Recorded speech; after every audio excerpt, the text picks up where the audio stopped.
Hello folks, the following video is part 1 in a 10-part series I'll be doing on the Kingdom Hearts games. I'll be covering Kingdom Hearts Final Mix all the way through Kingdom Hearts 3 in amazing detail, so story spoilers will abound throughout these videos. I may be a huge Kingdom Hearts fan, owning and playing every version of every game, but considering how much the games are already praised, I think it's best to put this series under a critical microscope, if you will. If you haven't played a Kingdom Hearts game before, then I would recommend giving the Remix collections a try before watching. There's a lot to each entry in the franchise, and just by looking at the length of this video alone, I'm going to talk your ear off about this series. To start off is Kingdom Hearts Final Mix. So with that said, let's begin! Kingdom Hearts was released in 2002 on the PlayStation 2. The game is an action RPG crossover between Final Fantasy and Disney properties, helmed by Tetsuya Nomura of Final Fantasy fame. From the very outset, the franchise received both critical and commercial success, receiving an average rating of 85 out of 100 and selling over 5.6 million copies worldwide. So it isn't the biggest juggernaut in gaming, but it has captured the hearts of many fans from the outset and has since grown beyond its original intentions. Kingdom Hearts Final Mix was released 9 months after the initial Japanese launch. It added new bosses, extra bits of story, and the ability to skip cutscenes. Finally. This is the version I'm covering, so if you have the original Kingdom Hearts on PS2 and see things like different color palettes on enemies, then that's why. The game opens with a dream, presented in J-pop. As much as I like the song simple and clean on its own, it literally makes no sense in the context of the game. At least with Akari, the Japanese version of it, it speaks of the light known as you, which refers to the significant other in this piece. That could very well be related to Sora and Kairi's relationship throughout this game. Sora's light will always find Kairi, and as it's very much hinted at, they will always be together. But I'm getting ahead of myself. The opening ends right where the game truly begins, inside of a dive to the heart, Snow White's to be exact, with a voice presenting the player 3 weapon choices to choose from. The voice calls out from the shadows and encourages Sora to move forward in this dream. The weapon chosen will enhance Sora's skill tree for the stats tied to it: shield for defense, staff for magic, and sword for attack. You don't only get the benefit though, as a sacrifice must be made, losing one of the 2 weapons you didn't choose. This was done so Sora could earn stats in line with the weapon choice and gain abilities at earlier levels. For example, the scan ability, which lets you see an enemy's health, can be obtained at level 9 if you chose the sword, but if you chose the shield, it would only be available to you at level 21. Some thought is required to choose the weapon that would best match your playstyle, which is actually really cool, and encourages multiple playthroughs. Following this first room are 2 others. The first teaches the player about basic combat with an introduction to the Heartless, the game's main enemy. More on them later. The second room has you interacting with objects and the environment, a feature that was streamlined in the HD remixes. It's not too different from before, but the reaction commands from later games seem to inspire this update. To put it plainly, the game is a lot more fun and fast-paced because of its inclusion. This then cuts to a short quiz where 3 of Sora's friends will survey you on topics about yourself. Depending on the answers you give, you will either level up quickly for the first 50 levels, the last 50 levels, or level up from level 1 to 100 evenly. I never really put much thought into optimizing my answers to level up better, but regardless of what you choose, grinding will eventually be necessary. This opening presents a lot of choices to the player that I've yet to see done again in Kingdom Hearts. By far my favorite thing about the first half hour of the game is its pacing, especially compared to later games on. Right after you learn the basics, you're thrown into your first boss, the Dark Side Heartless, a common yet powerful foe. Its defeat ends Sora's dream, and he is then thrust back into reality, where we meet his close friends, Kairi, a young girl who one day appeared in Sora's homeworld, and Riku, Sora's best friend and rival. Riku is the most mature of the group, although he does come off as a bit arrogant. The 3 friends are building a raft to get off Destiny Island and explore the stars to discover worlds outside their own.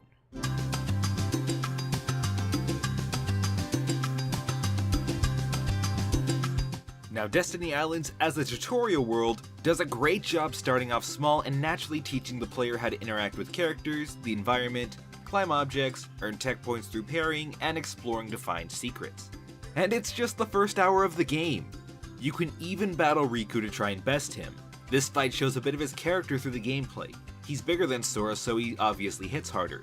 The battle quotes he spouts off come off in a playful "I'm better than you" tone, baiting you to attack. Riku is also the first opponent that could parry your attacks, making the player think amply about their own strategies.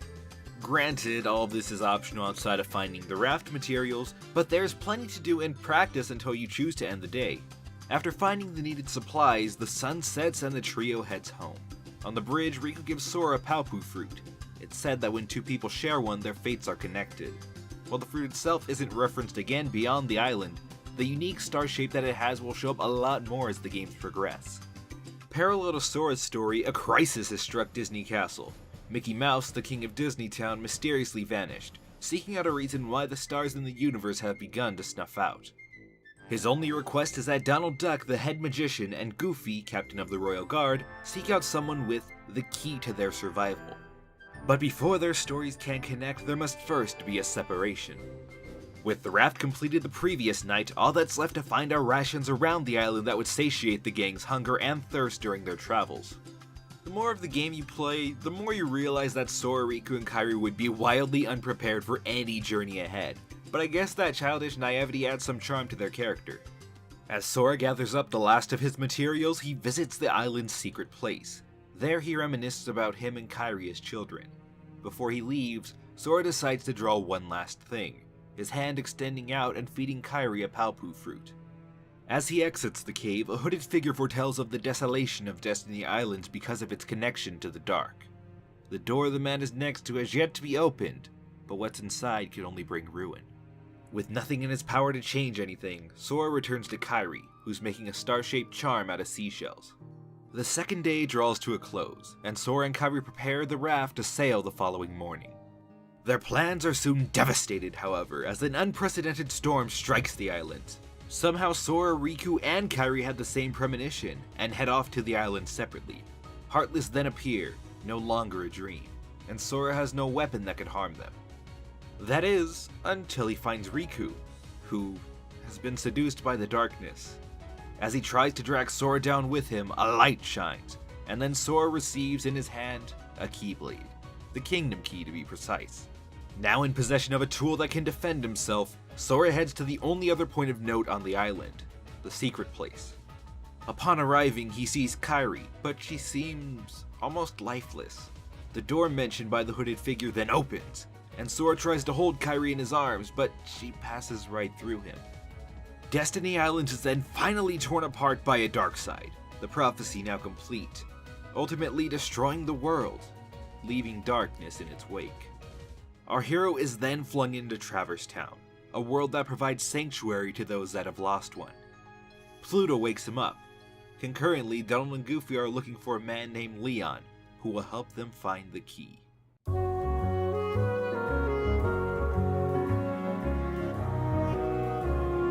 The initial visit really doesn't take that long, as you're just here to familiarize yourself with the immediate surroundings.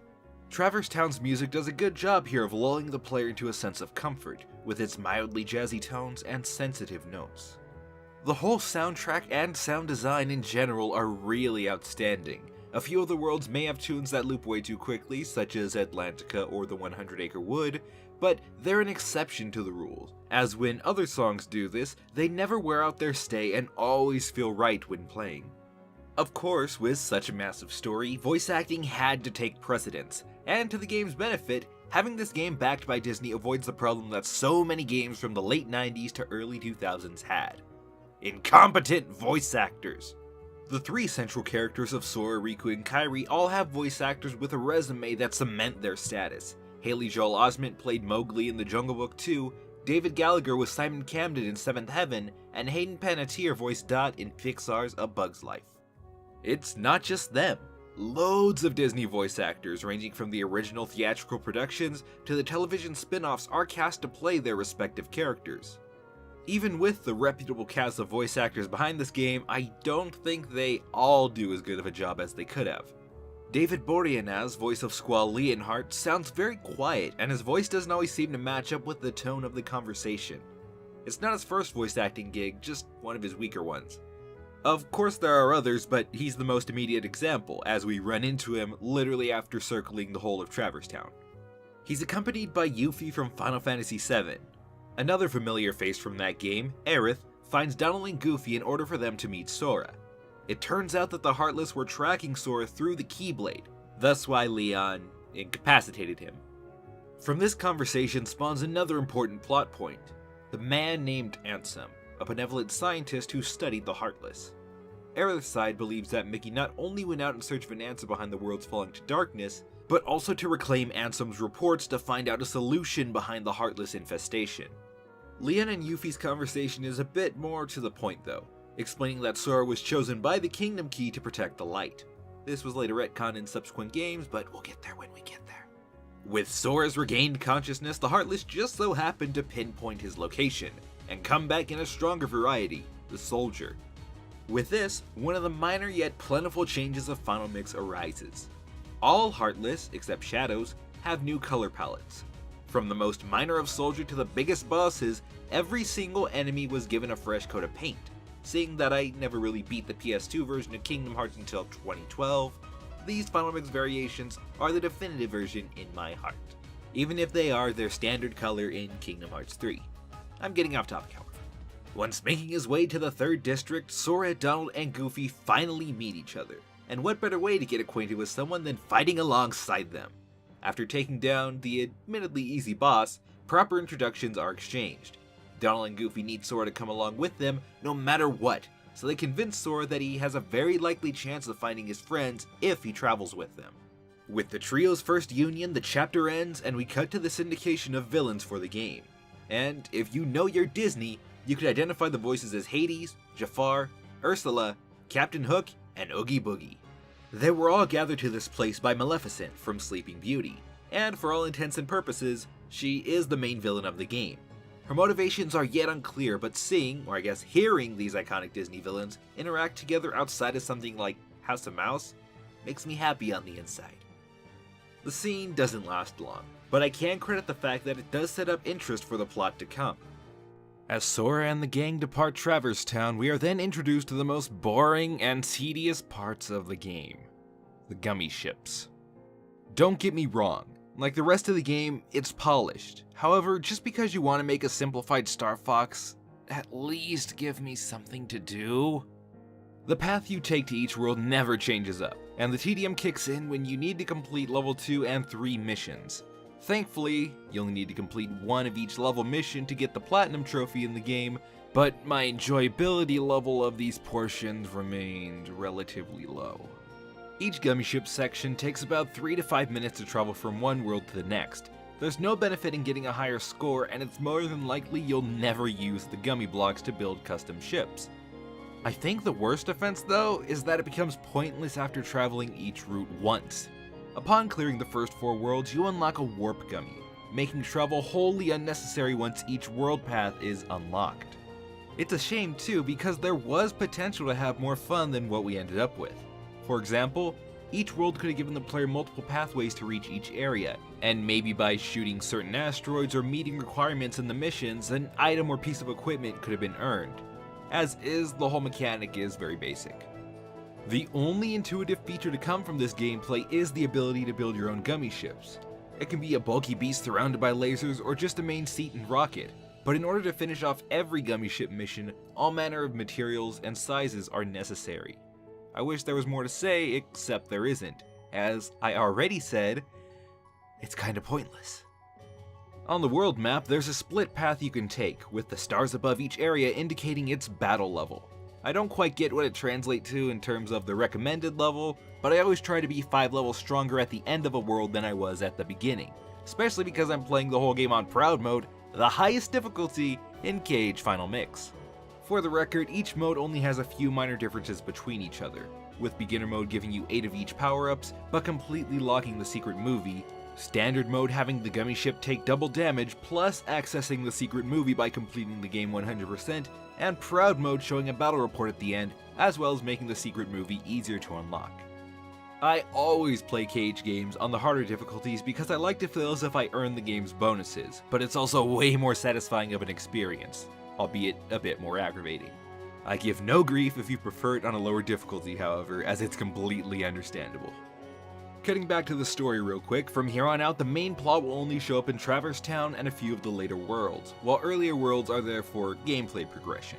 With that said, it's not all pointless, just sometimes, And yes, I will be covering how each game handles every single world, so you've been warned.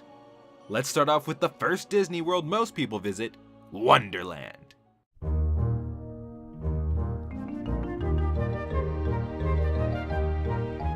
As the classic film was always one of my favorites, I was excited to see its inclusion in this game. The story is simple. Alice is on trial under the accusation that she tried to steal the Queen of Hearts' heart. Sora and the gang step in for her defense. We are then tasked with finding evidence that would suitably acquit Alice. Here's a fun fact for you. Alice's voice actress in this game is actually Catherine Beaumont, the original voice actress for Alice, as well as Wendy and Peter Pan. Oh yeah, in case you didn't notice, I'm a voice actor nerd, so prepare for a lot more of that kind of trivia. Wonderland is a small world, probably the smallest explorable world in the game. If not, it's the smallest world to scale. The main mechanic involves growing and shrinking to solve environmental puzzles to progress. Well, you only need to change your size twice, but there are environmental puzzles aplenty. Although I do struggle to call them puzzles, they're more interacting with the environment, as they already tell you what to do. Like, give these flowers some of your items in return for better items, or light the roof for the bazaar room to affect the ground floor. I think these would have been much more effective and more rewarding if the required magic or item was needed based on that color. Like, the flower wouldn't tell you what it wanted, it would just have its color as, let's say, blue, and you would attack it with Blizzard and you'd get something in return. How it is now, however, it's just so free. There's no challenge to it at all. The area is really easy to navigate and doesn't overwhelm the player with too many enemies or tasks. So we find the evidence scattered across Wonderland and bring it back to the courtroom. But no matter how much or how little you find that proves Alice's innocence, all ways are the Queen's ways. So we must fight. After decking her cronies, we find out that Alice somehow disappeared during the struggle. As Sora and friends leave the world, a Trickmaster attempts to stop them. At first glance, he may seem intimidating, but the boss fight is a complete joke. All you have to do is jump and attack until he gets stunned, attack some more, rinse, wash, repeat. If I have to give this guy one credit though, I love that he can only use fire attacks after holding his batons over the stove. I can't show this, however, as I beat him too fast.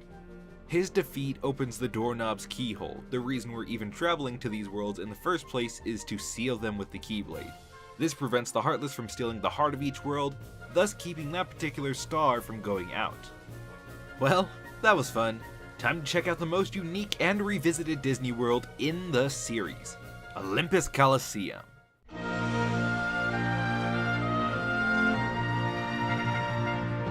From the outset, it's clear that this is no massive world you can explore. In fact, KH1's Olympus Coliseum is the smallest Disney world in the series to date. The focus is centralized on combat.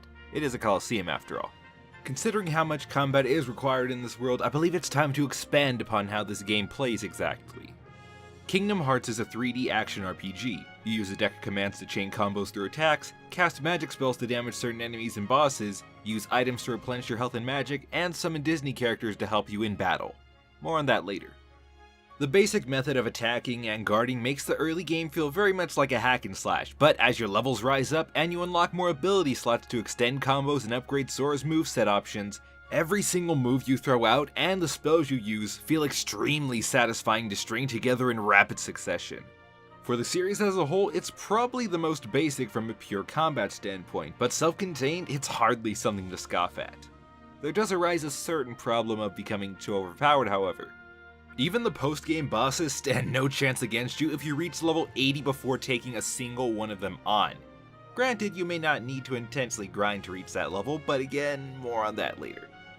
Sora, Donald, and Goofy get into the games, you know, the game! But Phil won't allow them to enter without a ticket. He can only train them. Well, as it turns out, Hades just so happens to have an extra ticket. Not weird at all. So we enter the games, and fight our way through horde after horde of Heartless. How they even had the brain power to write up an entry, let alone submit a ticket, I'll never know. Our victories are soon put into question, however, as Cloud from Final Fantasy VII shows up. Hired by Hades to put a hit on Hercules, Cloud battles Sora to reach the true hero. Unable to bring himself to strike Sora down, Hades sends out his lapdog, Cerberus, to finish the job. Wait, there was one other rule. I forgot. Accident happened. I I just have to comment on this before moving on. I love James Wood as Hades. He's one of my favorite Disney villains in the Kingdom Hearts series, but this first video game performance sounds like how a YouTuber sounds when they first start. Quiet, reserved, and lacking in energy. Kinda like how I do since I'm just starting up again. Like, you know who the voice is, and you know what they're capable of, but the emotion I expected from this Hades was what I eventually got in Kingdom Hearts 2. I really need a more subtle way of putting in my thoughts. Right when Cerberus goes in for the kill, Hercules appears and holds the demon back. Thanks, Samwise. It's not too long of a rest though, as Sora and the gang head back out to take the demon dog down. This is when Proud Mode really starts to bare its fangs. The bosses hit hard and fast. Considering you have no real defense this early on, the whole ordeal is really challenging. So, I take him down after an hour, and oh! There's the defense that I needed when I was fighting him!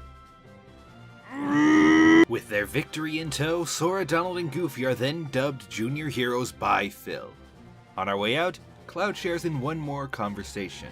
He made the deal with Hades in order to find someone. And I'm sure that even if you know nothing about Kingdom Hearts, but a fraction of what Final Fantasy has, you could make a guess as to who it is. As the gang leaves for the next world, Hades prepares his plan to take care of both Hercules and Sora. Since the last games were cancelled due to the Cerberus incident, Olympus Coliseum's story isn't over.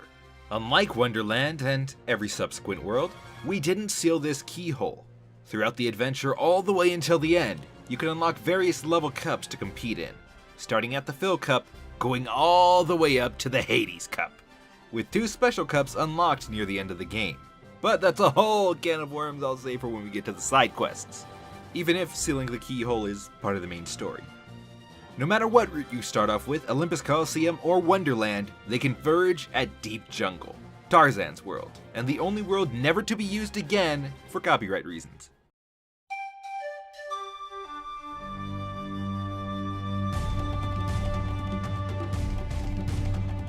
Deep Jungle may not be important at all, but we do actually get character development for the time spent in this world. Before even landing, Sora and Goofy think that one of their missing friends could be down there, but Donald refuses to land because of how primal the place looks. How considerate. Sora and he then fight over the main controls, crashing the gummy ship and separating the group, which, in this instance, is probably a good thing. Sora is flung to the treetops where the opening of Tarzan took place, and this is where the details of each world really struck me. Seeing the thought and effort that went into the design, layout, etc. gives each level an authentic vibe, on top of the already authentic voice acting. Can't appreciate the area for too long though, as Saber the Leopard pounces out from the shadows. He goes down like a cat, and Tarzan finishes the job, causing him to flee. Don't think it'll be the last time we see him though. Oh no! Tarzan tells Sora that Riku and Kairi are present in the world, so Sora agrees to follow him. Across the map, Donald and Goofy run into Turk, who only gets a scream and runs off.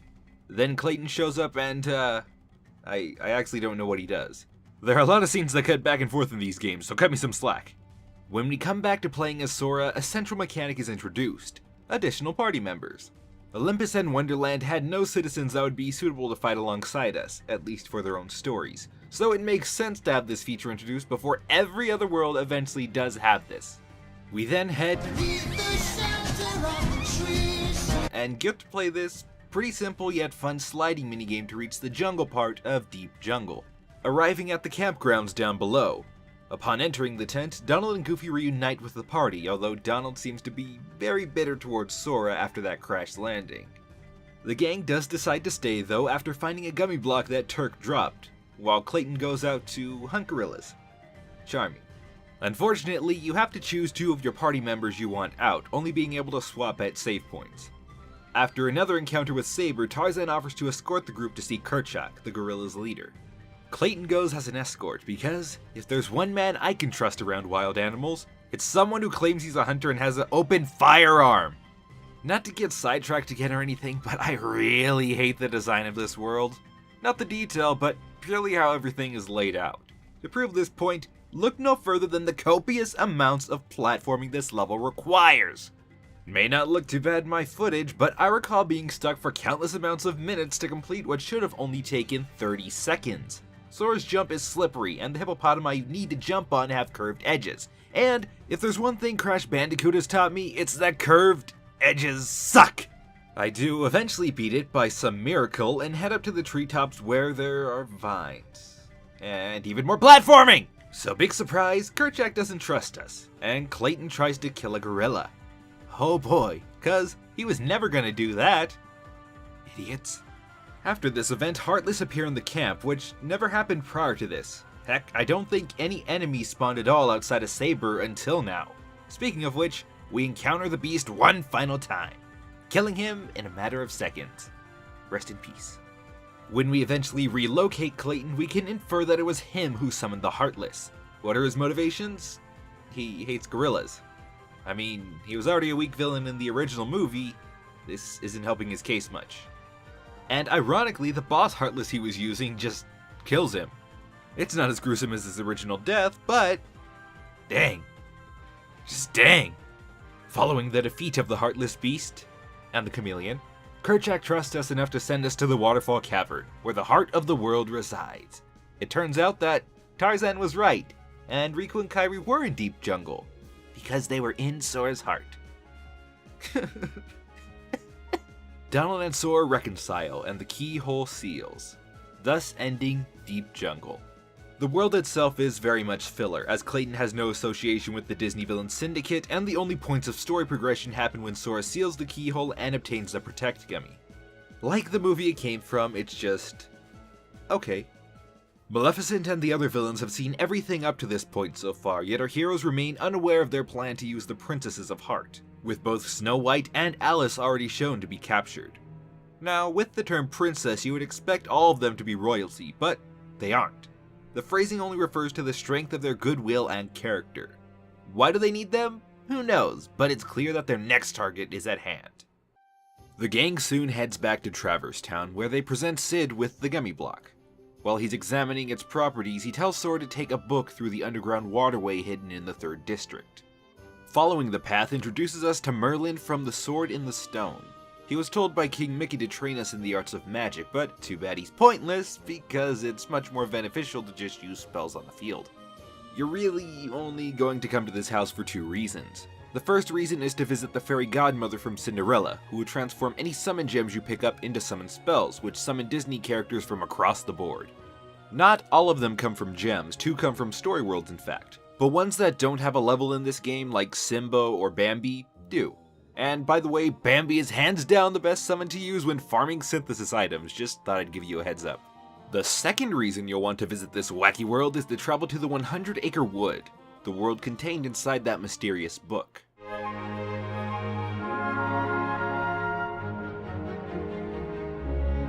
Now, this world is completely optional. In fact, it's a minigame compilation. No Heartless are to be seen in this book, but its pages were scattered about by the darkness, leaving a majority of the chapters empty. This is another one of the various side quests, except I find it probably the most worth it. Maybe? Not only do you get a charming little story helping Winnie the Pooh and his friends, completing the 100 Acre Wood nabs you Bambi's Summon Gem, as well as an EXP ring, which is extremely useful when grinding to level 100. Trust me. Aside from what I already stated, there's not much to talk about. By the end of the world's story, Pooh finds his friends and Sora cements a permanent bond with the gang before sealing the book's keyhole. The minigames that you complete on the way to the end are short, but I have to admit I did kind of enjoy them. They're not anything groundbreaking, but I appreciate their inclusion. None of them are too tedious, aside from this platforming one because, you know, platforming. It's a great world to relax in before continuing on with the main story, which, I might add, actually seals Traverse Town's keyhole this time around. Finishing off the visit with Merlin, Sora runs into Riku, who we haven't seen at all since Destiny Islands. It's not a long reunion, however, as he disappears as fast as he came. Sid asks Sora about Maleficent, and, as it turns out, she was the one who destroyed the Final Fantasy character's homeworld and infected Traverse Town with the Heartless. Leon then goes on to talking more about Ansem, the scientist studying the Heartless, and the apparent ruler of their world. We then receive report from Sid about our gummy ship, and we get a new block. It's a warp gummy, making world travel much easier and less of a hassle when returning to previously visited worlds. The bell on the clock tower rings and Sora is able to seal Traverse Town's keyhole for good, and the party leaves the world in their newly tricked out gummy ship, which, well, it's the exact same but with a warp gummy. There are new portals to find and places to visit. With that, we head out to the stormy desert of Agrabah.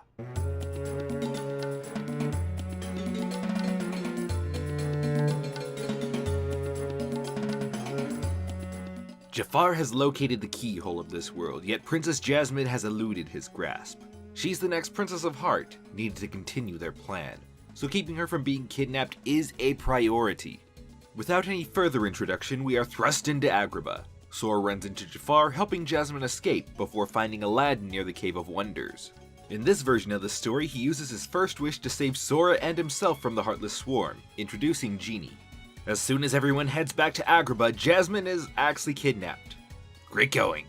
Iago steals the lamp from behind Aladdin's back, literally, and somehow he didn't notice. I'm sure there's some hole I can find in here, but the thought eludes me.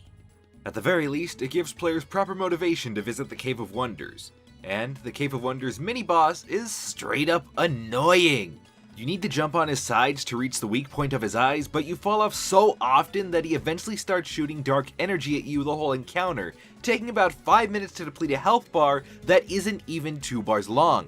It's tedious, repetitive, and cheap due to the enemies constantly spawning in the background and never stopping. It's not the worst boss in the game, bar none, but it's a top contender for my least favorite mini-boss. The inside is unfortunately not a wonder either. It's fairly standard and not all that unique from any other world base, a trend that will, for better or worse, see a few more times as the series goes on. So we arrive at the keyhole and fight off Jafar, with Genie aiding him. It's not a particularly difficult fight, but it does take some time to follow him around and avoid Genie. Well, whatever I think of it, it's only Jafar's first phase. Phase 2 turns him into a genie, just like the movie, and because of his magical powers, there's no direct way to attack him. Instead, Iago is carrying his lamp, making him the general target. There's something I don't get. Why does he have a lamp? If it comes with being a genie, couldn't he have just wished to be a genie without a lamp? I mean, then we wouldn't have a boss fight. I'm thinking way too much about this. At this point, you know what to expect. He goes down like a broken elevator, we seal his lamp, lock Agrabah's keyhole, and escape. By this point, Jasmine is nowhere to be found, kidnapped by Riku and taken to the villain's home base.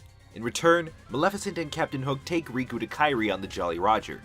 With Aladdin's last wish, he does not wish for Jasmine to be found as he knows it's futile, so he opts to wish for Genie's freedom.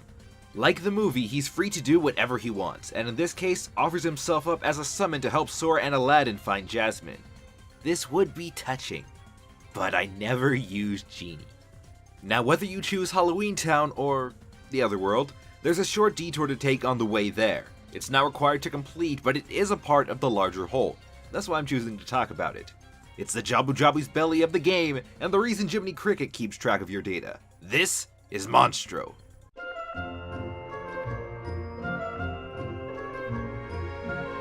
This minisode begins with Pinocchio and Geppetto building a way out of the whale using gummy blocks that Monstro has consumed. The magical world of Italy was one of the stars consumed by darkness apparently, sending Monstro, who I assume already swallowed Geppetto and Pinocchio, out into the vacuum of space, where all whales like to live. What I really enjoy here is the fact that more than just the main characters and Disney villains are in this world, other elements from the game are parts of the narrative, like the gummy blocks. But Pinocchio, young and curious boy that he is, decides to run off into the belly of the beast. As we delve further in, Riku shows up and constantly taunts Sora. He's not only there to be a jerk, however, as when Pinocchio gets captured by a parasite cage, he does his best to help Sora free him, even if it is to study how a shell like Pinocchio can grow a heart. After saving him once and for all, Pinocchio and Geppetto get spat out and flung back to Traverse Town. Riku and Maleficent are then seen talking, with Riku's motivations being revealed. He actually does have a reasonable drive behind his actions, even if he went about them in the worst possible way. Because of his friendship with Kairi and actually wanting to save her, he joined the Disney villains to find Kingdom Hearts, the heart of all worlds. Under the impression that Kairi's heart was taken by the Heartless, Riku teamed up with Maleficent to retrieve the Princesses of Heart, hence opening Kingdom Hearts. There's one problem that he doesn't see yet, however. The door needs 7 princesses to open, but Maleficent can only obtain 6. The 7th heart is out of reach, she just doesn't realize it. You know, the more I learn about these characters, the more I actually do feel for them. Like a good story arc, they go from one point to another, with the potential to become better people. Sora starts off as a naive teenager who can only dream about what's beyond his world, but after being thrust into an adventure that called upon him, he realizes that the outside world is a big place. There's new people that he meets, ones that are hurting and have a need for help. Riku looked after both Sora and Kairi like younger siblings, but his friendship and arrogance reeled him into the darkness, with his desire to restore Kairi's heart ultimately plunging him into that position. Now, I know there's still another half of this video left, but I want to bring up the point that the characters grow by the end, not necessarily at it. 5 worlds left, and let's just get this one out of the way.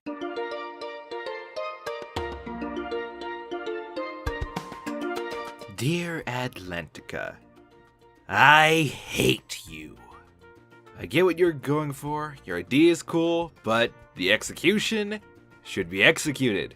Swimming in an ocean makes sense, but having such sluggish controls, terribly placed enemies, confusing backtracking, on top of the 2 worst bosses in the game, you're my least favorite world. I didn't explain this earlier, but let me elaborate on why Sora is a dolphin man. So the whole reason Sora, Donald, and Goofy aren't able to rally the citizens of each world together to fight the Heartless is to protect the world order. You see, in ancient times, all the worlds were one, and this makes some like a sense.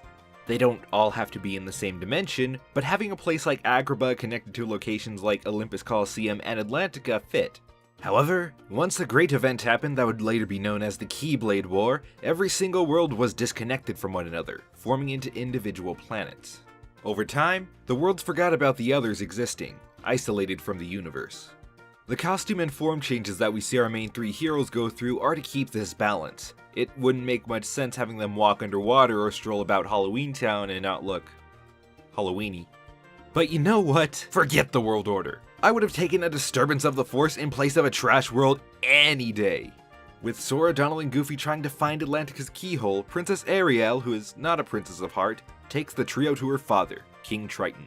Triton is very cynical of Sora, telling him that the Keybearer only brings ruin to the worlds that he visits. To back up this claim, Ursula steps in. When Ariel temporarily leaves the party, Ursula promises to show her other worlds in exchange for taking Ursula to the palace. She foolishly complies and takes her to the throne. Unsurprisingly, she steals King Triton's trident and heads back to her lair. These cutscenes literally made me sick watching them.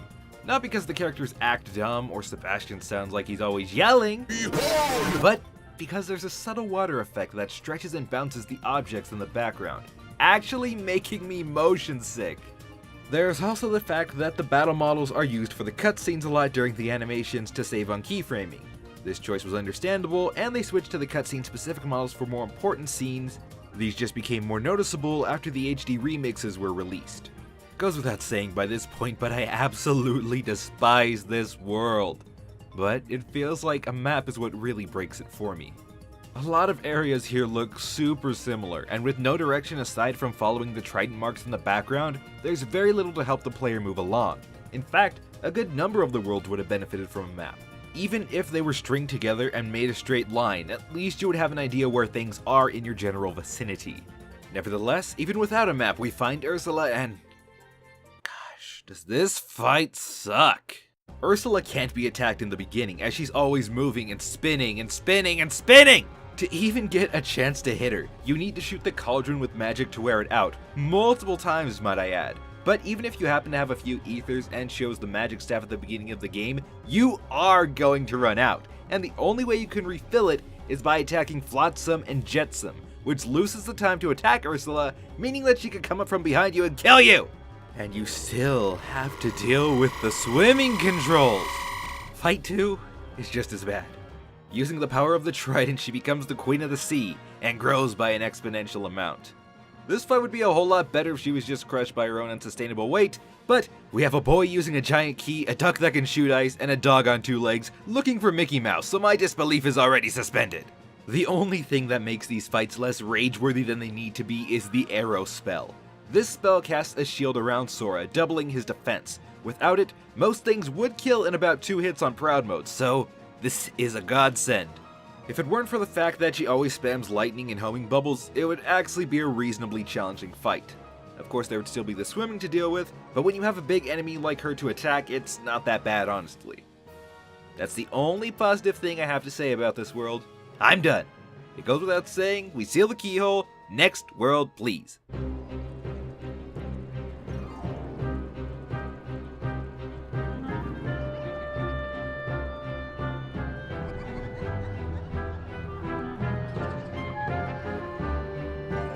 To make up for that travesty of a level, it makes sense to be followed by something pleasant.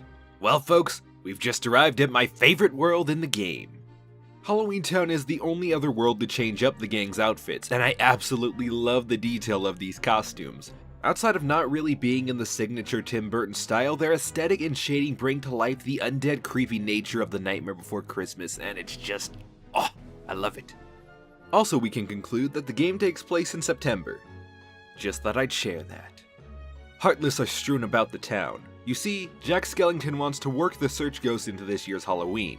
Unfortunately, they aren't scary enough in his eyes, so he consults Dr. Finkelstein on how to make a heart and control them. The doctor's attempt ultimately fails before realizing that he needs to add an ingredient for memory. The experiment sends the Heartless into a frenzy, so to restore the balance we need to get a forget-me-not from Sally. Block, Shock, and Barrel, the town's local troublemakers, catch wind of the heart and inform Oogie Boogie. Then, a pretty funny scene ensues. Ooh, when I get my hands on that, well, I've got no hands, but I'm still gonna nab that heart and control the Heartless. I know that later on the games may take themselves a little too seriously for some people, but let's not forget that funnier moments like this exist. Jack brings the forget-me-not to Finkelstein, but the kids steal the heart before it can be tested. The only thing we could do now is follow them to Oogie's Manor. And gosh, I have to comment again on how beautiful the detail is. Each world feels like a proper recreation of the movie, and aside from some low textures here and there, there's nothing that's ugly. For the era it's released in all the way up to now, Square Enix did a really great job on making the game seem timeless. Our goal is just over the graveyard, where we confront Oogie face to face. He consumes the heart and now has the power to summon Heartless, an ability that all villains get before dying in this game, as well as 2 phases. The first half of his battle is simply destroying a wave of enemies before you can attack him on repeat. He'll throw dice you can counter for tech points as well as bomb dice, which you can't hit back. He also uses background elements as attacks like the toy soldiers and saw blades. Defeating him ushers in his second form. Oogie Manor literally becomes Oogie Manor, with darkness engulfing the entire place. Because he's the size of a house, he can't really move. And he also is a house. So instead, he uses all manner of environmental elements to ward off Sora. Fire from lanterns, Heartless, and the hardest attack to avoid, the platforming. I like the creativity of this phase. It would have just been a whole lot better without those narrow platforms is all. Once the manor falls, it's gone forever. You can't return to it on subsequent visits, so if you're playing the PS2 version, there's a red Trinity mark that you can only activate while Oogie's Manor is still on the map. A good amount of things change in this world actually. That whole section of the level disappears, and a part of the graveyard opens up. I'm a sucker for details, so whenever an action happens in-game, and it stays that way, I can really admire it. Gotta admit one thing though, taking out nearly 1/3 of Halloweentown doesn't give this world nearly as many elements to stand out on subsequent visits. I would have liked it if, say, the manor came back, or Christmastown became available in the post-game. For as much credit as I give this world, I do think that it falls flat in some areas. So Jack returns without the heart, and is pressed to think up of another plan for Halloween. The group then realizes that the more they think they know about a heart, the less they actually do. A nice note to end on when you think about it. The last Disney World of this journey is at hand. I've already mentioned it, and it's got a pretty cool gimmick, but is that enough to make this level enjoyable? Yes. Yes, it is.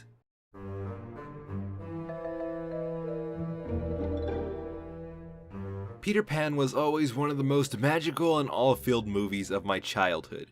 Seeing the great scale of Neverland and all its locations visited in the movie had my mind racing as to what the Kingdom Hearts version could visit.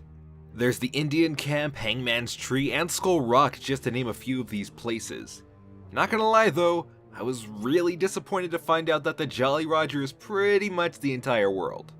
Seriously, out of all the creative locations you could choose from, you chose the Jolly Roger. If it weren't for the setting, this would have been the best world in the game in my eyes, but it's just so underwhelming. The premise is exciting at least. While searching for Maleficent's castle, the Jolly Roger, piloted by Riku, abducts the gummy ship. He shows Sora Kairi's shell before sending him down to the ship's hold, enlisting a shadow version of Sora to track the gang. Peter Pan and Sora meet in the lower deck, with Peter only offering his help until they find Wendy somewhere on the ship. The really interesting thing about the Jolly Roger is just how big it is. There's absolutely no way that it's in scale with the ship on the outside, but here we are. Shadow Sora is in every single room the player runs into, but that isn't a bad thing. He's really easy to combo lock, and for this point in the game he gives a great amount of experience. Fittingly enough, there are a ton of pirate Heartless here as well.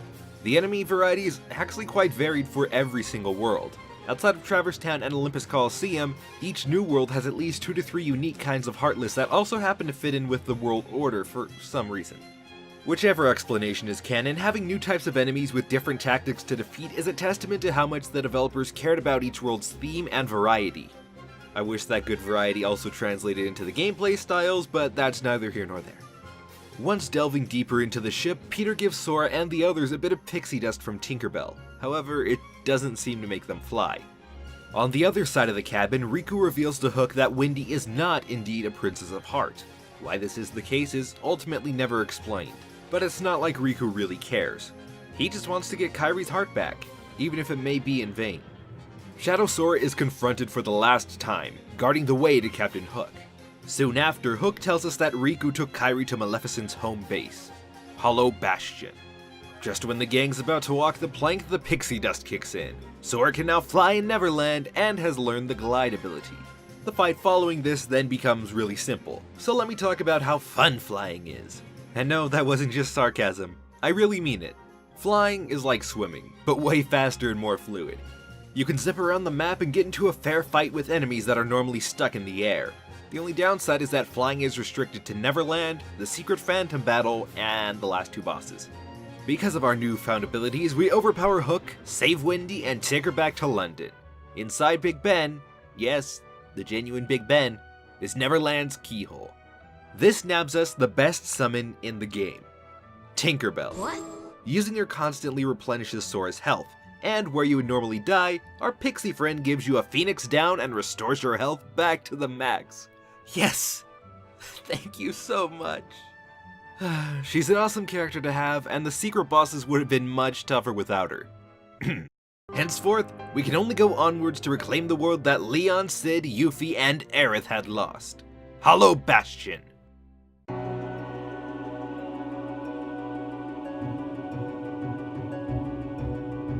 Despite being a completely original world, the Beast from Beauty and the Beast is a main ally.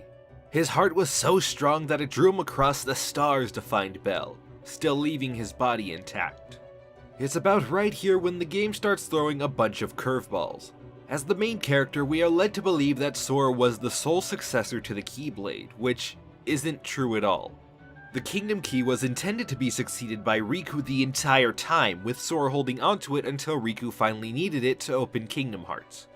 This destroys Sora, as he wasn't meant to be chosen by the Keyblade in any way. He's merely a victim of the circumstances of Destiny Island. Riku can't just stop with the smell you later moments, so he leaves Sora with a wooden sword that he used on the island. This moment kicks the player while they're down, as having nothing would ultimately have been better than using a weapon that you can't fight with. With Riku leaving, Donald and Goofy follow behind. Some friends you are. Leaving Sora and Beast to fend for themselves. I forgot to bring this up earlier, so I better do it now. In Deep Jungle, there was a slideshow you could view inside the camp. The Castle of Hollow Bastion was in one of these slides, I just didn't notice it at first. Sora couldn't help but feel as though there was some familiarity to the place in the picture. And when you actually arrive at Hollow Bastion, he still feels that familiarity. Okay, just wanted to say that real quick, we could pin that up right there. Now back to your regularly scheduled synopsis. Maleficent's plan is finally coming together. The last keyhole is within reach, but the final heart, Kairi's heart, remains inaccessible. All she can do at the moment is lure Sora deeper into Hollow Bastion. Beast gets baited by a Mirage Belle, trapping Sora in the castle lobby to fight Riku mano a mano. Except not, because Donald and Goofy come back to help. Would you please make up your minds already? So through the power of friendship and all that is good, Sora reclaims the Keyblade's blessing. now being chosen by it for real this time. The first fight with Riku since Destiny Island's destruction replays a strong sense of his development. He's cocky and relies too much on his power. He does have the strength and strategy to back up his arrogance, however. Ergo, his disbelief that inner strength is equally important to outer might. This battle also presents a turning point for Sora's growth as a character and warrior as well. He knows that he's only been able to accomplish what he has because of his friends, and understands that his heart has grown and metaphorically manifested inside of every other ally that he's met. His levels have risen and his arsenal expanded. It's really cathartic to have the underdog win, even if he does have plot armor to help him. With Riku gone running, the world of Hollow Bastion has opened up, and truly, it's a grand world to explore. Being an original area, it was probably in the development team's best interest to stand out from the Disney worlds. And man, does it do an excellent job at it. No two areas feel even remotely similar, aside from the hallways. There's a maze-like library where you need to find books to get extra treasure. An abandoned waterway resides beneath the castle's plumbing where you can obtain synthesis materials. So much in this world sticks out to me, yet it all feels natural. It works as an awesome set piece for the world's upcoming battle. Prior to Sora confronting Maleficent, Riku has an inner monologue with the hooded man from Destiny Island. While his identity is still yet unknown, it doesn't stop Riku from giving in to the darkness. It seems a bit weird that Maleficent, the supposed final boss, would have a fight in the midst of all these open threads. Phase 1 is nothing too crazy. She'll summon Defender, Heartless, Meteors, and even use magic spells. Defeating her is as simple as destroying your platform and hacking away. Now Phase 2 is where things really ramp up. Riku appears to aid Maleficent, wielding the Keyblade of Heart, one that can unlock anyone's inner being. Using it, he stabs Maleficent, unleashing her true darkness, converting her into her dragon form. If you don't think your plan through and aren't careful, you will die in 2 hits. The only way to avoid this fate is to immediately summon Tinkerbell at the start of the battle. Maleficent will blast the battlefield with fire, whip you away with her tail, and cause earthquakes by her very footsteps. The clash is one of my favorite moments in Kingdom Hearts 1, and the payoff is amazing. It is revealed that Maleficent, the one controlling the Heartless, was actually being controlled by the Heartless. The Riku we once knew is no longer. The man reveals himself as Ansem, Seeker of Darkness, the true villain of the game. And I think it would be best to explain more about this mystery man. Across the many worlds, Ansem left hidden reports that detail the origin of the emblem in Pureblood Heartless, his discovery of the keyhole, his relationship with King Mickey and the Keyblade, with the last report detailing his plan to cast his body into darkness, becoming only a heart. His ultimate goal was to control the Heartless, find the heart of all worlds which would manifest inside of Kingdom Hearts, to locate it and control it. As fans of the series would know, there's a lot more to it than that, but in the context of Kingdom Hearts 1, that's as much as I'm explaining. Through the power of exposition, Ansem lays down the truth at the Grand Hall. So, remember at the beginning of the game when Kairi kinda ghosted through Sora? That was actually the most important scene in the game because her heart was transferred into Sora. Somehow. Before Ansem can strike Sora down and free Kairi's heart, our hero fights back. He proceeds to take down the Seeker of Darkness in a frustratingly tough yet urgent fight. He never lets up, always parrying your attacks and enhancing his own strength. But like every obstacle, he must fall. Upon Riku's defeat, Sora attempts to seal the keyhole, but it can't be locked, for it isn't finished yet. That is, until it dawns on him.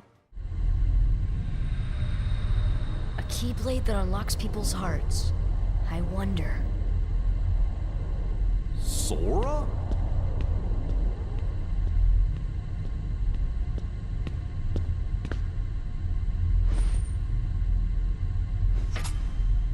Sora! Hold on!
To all those that have played the game, you know what this scene means. Get you right in the feels. Just when you think it's the end, miracles happen. Ansem regains his true body. Riku steps in to stall for time, and a tiny shadow emerges from the darkness, following Donald, Goofy, and Kairi. Recognizing the shadow as her childhood friend, Kairi protects Sora from the swarming Heartless. Through the power of her light and plot progression, but mostly her light, Sora is resurrected, and the gang flees Hollow Bastion. Ansem's true awakening has set free Heartless more powerful than ever before across all worlds. Sealing the final keyhole is the only way to stop the darkness from spreading. A really cheesy, yet I'll admit touching, conversation between Sora and Kairi then ensues. To end it, she gives Sora the seashell charm that she was crafting on Destiny Islands. At this point, there's two choices the player can make. Head back to Hollow Bastion and destroy Ansem's plans, or complete the many side quests to over-prepare for the final battle. And I know which one I'm doing. This whole section is going to be detailing the game's side quests, post-game bosses, and final mix additions. If you'd like to at least keep these a surprise or beat the game for yourself first, then you could skip right to the final boss and conclusion section, or just play the game for yourself. Starting off with the smallest side quests are the Trinity Marks and 101 Dalmatians. After beating Traverse Town the first time around, you unlock the Blue Trinity, and by the time you defeat Ansem, Riku, and Hollow Bastion, the White Trinity will be available to you as well. Finding and using the numerous Trinity Marks in each world unlocks many things. It may be as small as a recovery item, or it can hold the key to other side quests like the 101 Dalmatians. These are also a must find if you plan to synthesize the Ultima weapon. Orichalcum, Dark Matter, Mithril, they're all needed to complete the synthesis list. The Dalmatian side quest is also necessary for synthesizing, as well as completing the 100 Acre Wood side quest. In your first visit to Traverse Town, by exploring every available area, you'll run into Pongo and Perdita, whose world was lost to darkness. Resulting from this, all 99 of their puppies were flung across the world, and because dogs can't exactly travel well in space, except Laika, we offer to help. All of the puppies are pretty well hidden, so to avoid going through a lot of trouble, either use a checklist or online guide to locate them. Finding all 33 chests containing 3 puppies each nabs you plenty of gummy blocks, but it also gives you a torn page, Orichalcum, an Ultima Gummy, Aeroga Magic, and the complete gummy collection. Both of those side quests aren't too bad, all things considered. Nevertheless, they're merely a part of a greater goal. The biggest side quest in the game, obtaining the Ultima weapon. In the vanilla release of KH1, this isn't hard to do. Most enemies would drop items you need, such as Orichalcum. Not the case in Final Mix. In fact, some of the old drops are only available through synthesizing and treasure chests. On top of that, new synthesis materials were added to the list, with 11 of them being locked behind specific enemies. This is when the game started to feel the most like a chore, as trying to spawn a certain Heartless, defeating it in a certain way, and possibly obtaining the item came together in a frustrating blend. The worst offenders of this are the Pink Agaricus and Grand Ghost. Grand Ghost can only be harmed with healing items. You can take him down with 2 elixirs, but do you know how rare those are? They're about a 1% drop rate by fighting some of the toughest enemies in this game. I believe the worst offense Grand Ghost makes though is that he disappears within 30 seconds and the range you can attack him with is very limited, so you better get on his butt, spam those items, and maybe get a Frost Stone. As for the Pink Agaricus, I wanna die. I'm gonna make a small guide for you, right now, on how to best approach these monstrous mushrooms. By defeating 3 white mushrooms in the treehouse of Deep Jungle, this one will spawn either under the treehouse or inside of it, depending on if you fought Saber in this area the second time. Make sure your air combos and Ragnarok attack are equipped, magic is boosted through keyblades and equipment, and your stop magic has been upgraded to Stopka. Use Stopka and immediately follow up with Ragnarok. Use the reaction commands in quick succession. Air combo until the move is available again, rinse, wash, repeat. You'll need at least 40 hits to have a chance of its signature material, Serenity Power, appearing. I made it look easy, but that right there took at least 10 tries for me to get right, as Donald and Goofy lower the hit count by hitting it themselves. You'll need at least 4 Serenity Powers to complete the synthesis list, which is required to get Ultima. I've linked guides to help you with the rest, mainly because I don't want to explain anymore, but also because I just want to move on to the cool stuff. 12 hours of grinding later, and I get the Ultima weapon. And it was worth it. Mostly. Its reach is the longest in the game, no other weapon beats out its power, and the MP it provides is only beaten out by the Diamond Dust Keyblade, one of the 2 keys that you receive for beating the Olympus Coliseum super bosses. To unlock Olympus Coliseum super bosses, you have to partake in and win every cup through the Hades Cup, with the Hades Cup being a 50-round gauntlet and every 10th round being a boss battle. This could have gotten real old, real quick. But because the developers aren't all bad people, each 10th round saves as a checkpoint, allowing you to start from each 10th seed. Once claiming victory as the triumphant, you're free to level grind to your heart's content, and you may want to for the gold and platinum cups. The gold cup is where the Ice Titan resides. Blocking his icicles to cause damage is the key to victory. Your reward is the keychain, Diamond Dust. Now the platinum cup, yes, the platinum cup, is where things start to get very heated. Recalling what I said earlier, this is who Cloud was searching for, Sephiroth. Most people know this fight infamously as the quote-unquote most cheap fight in the game. Most people also don't realize that Strike Raid is a god tier ability in Kingdom Hearts 1. Defeating him yields the One-Winged Angel keychain, as well as this really awesome fight scene between Cloud and Sephiroth. The impacts of their blades send them to another world to continue this battle another game. 2 secret bosses down, 3 more to go. We once again revisit the vast desert of Agrabah, where Carpet urgently flies us to the desert, where there, we encounter KHAce, an odd name to be sure. He's named after KHAce of Medford, New York, who won a contest by Square Enix, where the winner would have their name in Kingdom Hearts. Xisa, Ice Titan, and Sephiroth were not originally in the Japanese version of Kingdom Hearts on PS2, presumably because of time constraints, so they were instead added to the international versions of the game. The only secret boss that was in the Japanese version on its release is the next one, the Phantom. I think that this boss is personally one of the most stressful yet strategic enemies in Kingdom Hearts so far.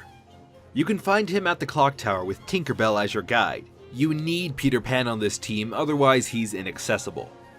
At the start, he casts a doom counter over the heads of your party members, taking them out individually before reaching Sora. The only way to halt this process is to find the right hand of the 4 clock faces and using stop magic. When his undercoat turns red, blue, or yellow, you must cast fire, ice, or thunder respectively. This takes time and a whole lot of MP, but you can use your Keyblade to smack him on occasion. Outside of a few punches to parry your attacks, he doesn't do much, which is why the Doom counter is so critical to making this an exhilarating experience. With the 4 super bosses defeated, the 5th and final one appears in Hollow Bastion. A black hooded figure materializes before the gang and recognizes Sora. Goofy remarks that he resembles Ansem, but the figure only says that Sora reminds him of someone, before testing his strength. And, for its credit, the battle is an incredible test of strength, as well as endurance, reflexes, and strategy. The Unknown, as he is known, uses reflection walls to parry, energy swords to quickly swipe, rapid fire lasers, and a command lock move that drains Sora's health astonishingly fast. As the figure stated before, this was only a test, meaning no one really wins or loses in this situation. Ansem Report 13 is then added to the player's journal. This is the final Ansem report, and what it exposes is part of the overarching plot. Ansem details what happens when a heart and body separates after one becomes a Heartless, as he himself had done. When a heart is strong enough, whether good or evil, it remains intact, but the heart it once had is lost. If the heart is what makes a being exist, then logically speaking, the shell cannot exist. Those shells become nobodies. Now, they obviously do have bodies, but we're speaking on an existential level here. Each main Kingdom Hearts game does its best to keep a self-contained story up to Kingdom Hearts Birth by Sleep, but the Final Mix versions of each game always throw in an element that showcases a bit of the next game coming up. This is the first instance of such, so who the Unknown is and what he represents is not answered in this game, but as we all come to learn, the more we know, the less we actually do know. Oh, and this boss takes place before the final boss canonically, so we're gonna start back from Hollow Bastion if you don't mind. The gang heads back to the Grand Hall to seal the final keyhole, and Leon, Yuffie, and Aerith bid their farewells, promising to restore Hollow Bastion to its former glory when all the worlds go back to normal. On that note, the gateway to Ansem's fortress opens. The end of the world.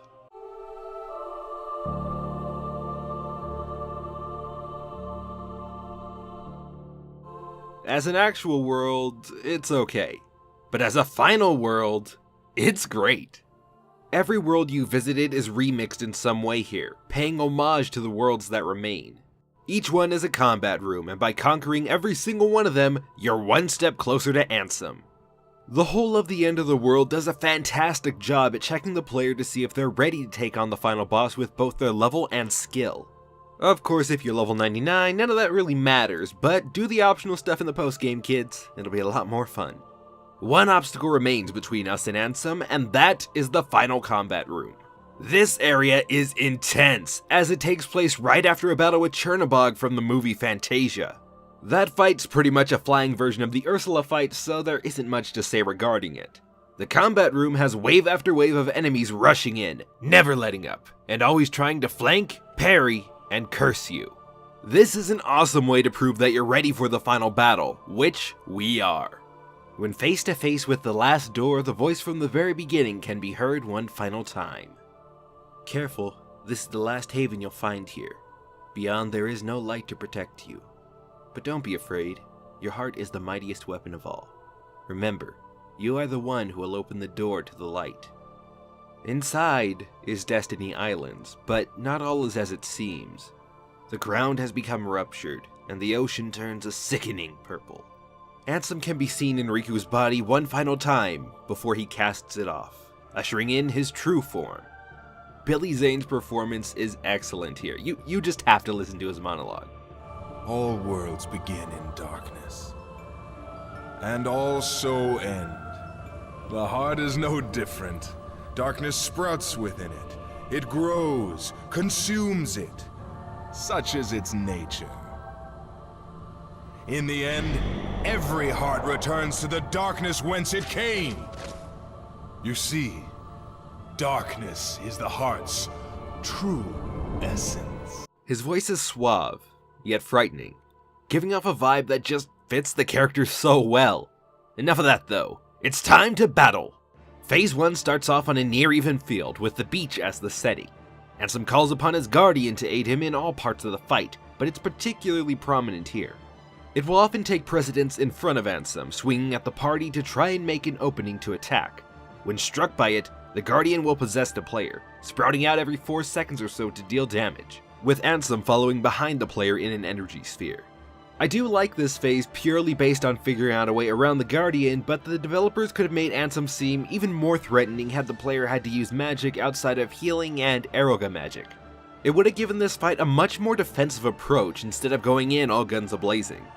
Granted, none of the fights follow this suit, but they do have a bit more to think about. After clearing phase 1, the second phase takes place a little deeper into the heart of the island, with its very fabric being torn apart by the darkness. A dark side stands between Sora and Ansem, but like the one in his dream, he goes down without much of a struggle. But the Seeker of Darkness doesn't fall that easily. This round is a 1-on-2 duel against Ansem and his Guardian. He uses moves that were in his last battle, on top of a whole lot more. He'll charge at Sora with great speed, and in desperation, use his Guardian to trap Sora into a magic flurry. Even with these efforts, Sora lands the finishing blow. In one last-ditch effort, Ansem takes them all to the door to darkness, the heart of all worlds, Kingdom Hearts. Guarding that door is Ansem's ultimate form, the World of Chaos. Now, Kingdom Hearts is a really lighthearted game on the surface. It has a few throwaway gags, some really silly dialogue, and it's a Disney game, so it can't be that dark. Please tell me how this game got an E rating. Despite how terrifying it is, the music track is actually pretty awesome. It takes the melody Destati from the Dive to the Heart portion of the game, and twists it into this tonal masterpiece of symphonic proportions. Yoko Shimomura is a masterful composer, always orchestrating songs that live up to their hype. It especially helps complement the entire soundtrack in the HD remix, which is now fully orchestrated, surpassing the quality of the original. Your party members are separated for most of the battle, leaving Sora to take on the World of Chaos alone. Ansem's attacks are for the most part tame, using 2 different combos and beams to lock on to Sora. Wearing him down sends him into a cocoon to recover, with the rest of the monster opening up. Various portals appear the more damage you do to the World of Chaos, eventually regaining both Donald and Goofy. Fighting in the darkness gives an extreme sense of urgency and makes you feel like you're at a disadvantage. Lost in the dark, the eyes of the Heartless are the only visible feature for each wave. Upon overcoming the core of each portal, artillery organs manifest outside the body to keep Sora at bay. It's disgustingly grotesque how each member of the body is entirely organic, further enforcing Ansem's view of darkness being the natural cycle of life. With the entire ship decaying, the only thing left to attack is its heart. Its obliteration resurrects Ansem's transformation, fully recovering the strength he had lost. Dealing the finishing strike, Sora only leaves Ansem. Try as he might, the Seeker of Darkness is unable to access the raw power of Kingdom Hearts. And that is because, say it with me now, Kingdom Hearts is light. Its pure essence is bright enough to banish Ansem, ending his reign of terror. As the group does their best to seal the door to Kingdom Hearts, it can't be closed unless locked from both sides. When all seems lost, Riku appears, free from Ansem's hold, closing the door from the inside. As the door is about to shut, Mickey shows up with the Dark World's Keyblade, sealing the door on one end, with Sora sealing it on his. The story's use of Mickey was really well thought out here, albeit out of necessity. Before Kingdom Hearts blew up into the mega-hit franchise that it is today, Disney still had their doubts, understandably. Ergo, they only allowed the devs to use Mickey one time in the story, and I'm glad it's here. It gives him an important role that's built up during the adventure, with the ending as its payoff. The only thing I don't understand is Kairi appearing here. I get that it's Destiny Islands before being restored, but who took her here? Did she hitch a ride from Sid? Did she stow away in the gummy ship? If so, how did she make it this far by herself? Plot hole aside, the end of the world collapses, separating Kairi and Sora once again. You know, it really renders Riku's final wish to Sora useless when you tear them apart 5 minutes later. I'm not lying though when I say this scene is one of the most beautiful parts of any Kingdom Hearts game. The animation is perfect, the music, perfect, and the way it brings the game full circle is, well, you get the point. And that was Kingdom Hearts Final Mix, Square Enix's first foray into the 3D action RPG genre, and Disney's first step into collaborating with other companies that they haven't bought out yet. Even to this day, it remains one of the best games on the PS2, despite its more prominent flaws in that version, with the main series game's quality only rising from here on out. I admit, not everything is perfect despite what I jokingly but actually do mean. The game can feel a bit grindy with the synthesis system, and the gummy ship isn't all that great of a feature, but the parts I did enjoy, the presentation, gameplay, and yes, even the story, all cemented my adoration for this franchise. So much so that I convinced my parents to take me to the 1.5 HD Remix launch event 4 years ago now. It's going to be a slow journey to Kingdom Hearts 3, both in the time I'm uploading this video and by the time I actually make a video on it. 9 games still stand in the way, and I will cover them all. Next adventure is a bit more manageable in length, but truly begins the complicated narrative. When the credits of Kingdom Hearts roll, a post-credit scene plays. Sora, Donald, and Goofy find Pluto in a field, holding a letter from the king. In a burst of excitement, they follow him, thus starting Kingdom Hearts' Chain of Memories.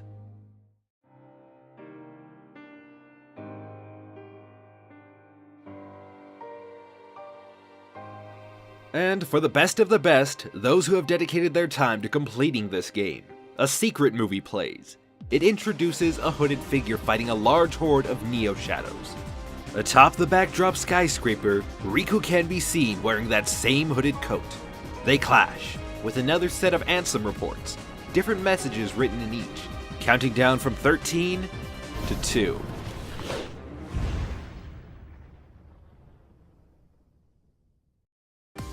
Wow, you've made it to the end of the video. Thank you for that. And thank you for 2,500 subscribers. It's been a long journey, but this was my goal last year, so we made it. Anyways, if you like this style video, please consider liking or even subscribing. I don't normally ask, but considering the state of YouTube, it's hard for anyone to find my channel outside of a Mario Maker video. But anyways, thank you guys so much for watching, and until we meet again.